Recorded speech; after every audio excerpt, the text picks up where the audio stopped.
despite Diane Abbott issuing an apology of sorts. A Labour spokesperson today came out and said the Labour Party completely condemns these comments, which are deeply offensive and wrong. The Chief Whip has suspended the Labour Whip from Diane Abbott, pending an investigation. So we're going to go straight to Kelvin MacKenzie, former Sun editor, to discuss this. Kelvin, an apology, does that suffice? Well, I'm not into the council culture in a massive way. But what this does prove conclusively is that anti-Semitism is deeply rooted within the Labour Party, and that no matter how hard Starmer either tries or pretends to try, he can't dig it out. There will be other examples of this, of which we know not, but which will try. I'm sure there is a groupage which I could think of within the Labour Party who are very, very hostile to the Jewish population, even their Jewish voters, I suspect. And they keep tripping him up. No, and what I don't understand is look, I don't think she's the brightest person around. How does she announce that she's disassociated herself from these remarks? After all, she was the person that wrote the remarks and sent the letter in. I sent the email in. I mean, what an extraordinary moment. I mean, so the question Labour Party has to face is, are they genuinely anti-Semitic, or are they, as I suspect, genuinely Semitic, that they can't get it out of themselves? I mean, of course, we can't tar the Labour Party off the back of Diane Abbott's hideous comments. Hold on a second, Emily. It was only a few years ago that they had Corbyn running the joint, and nobody. There was lots of this, that, and the other going on, but only when Starmer came over and basically kicked him out of the party. And I suspect he's going to do the same here. This will not stop it. There is ingrained anti-Jewishness within Labour.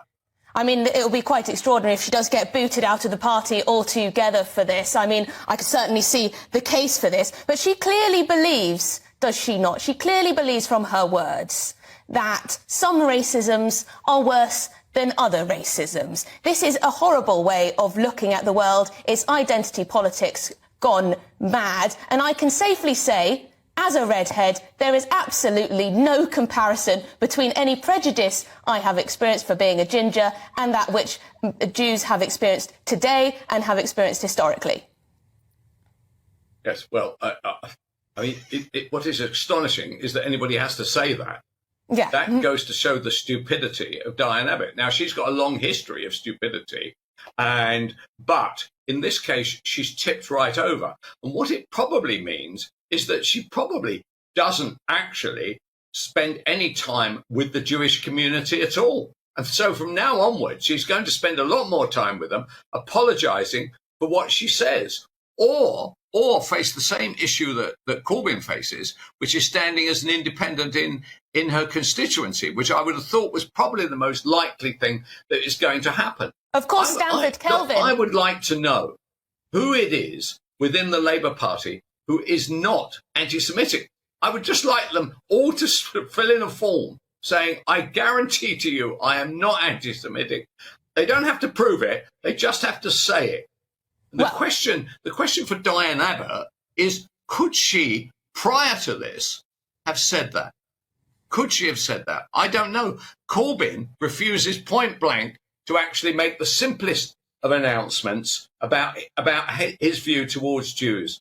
He could still be in the party today if he was prepared to say that actually, do you know what, the truth about the matter, I've been misunderstood on this, I love Jews. Right? Well, why doesn't he just say that? Why doesn't Diane Abbott just say that? Kelvin, well, Corbyn's influence, thankfully, has reduced significantly within the Labour Party. But going back to the position that Diane Abbott is in, she represents a constituency which is home to Stamford Hill. Most people will know that that is an area that has a large proportion of Orthodox Jewish people within it. That makes it incredibly well, you can just see the political misjudgment there, but also particularly offensive. Yes, right. So that is a very good point. And do you know that I know many, I don't know all of them, obviously, but I know many of the Jews in that area. Basically, they have their own kind of semi-police force in which they are looking after and guarding people who are under attack. Orthodox Jews are under the most enormous pressures in those constituencies, and there's all kinds of people who would like to drive them out of London. They'd like to drive them out of the area. Now, I'm not going to go into the faith aspect of this, but you don't have to be a genius to work out who would prefer that they weren't in North London. Well, and we've seen shocking statistics from the Home Office on just how many hate crimes are perpetrated against Jewish people. Thank you very much indeed for your time, Kelvin MacKenzie, their former Sun editor.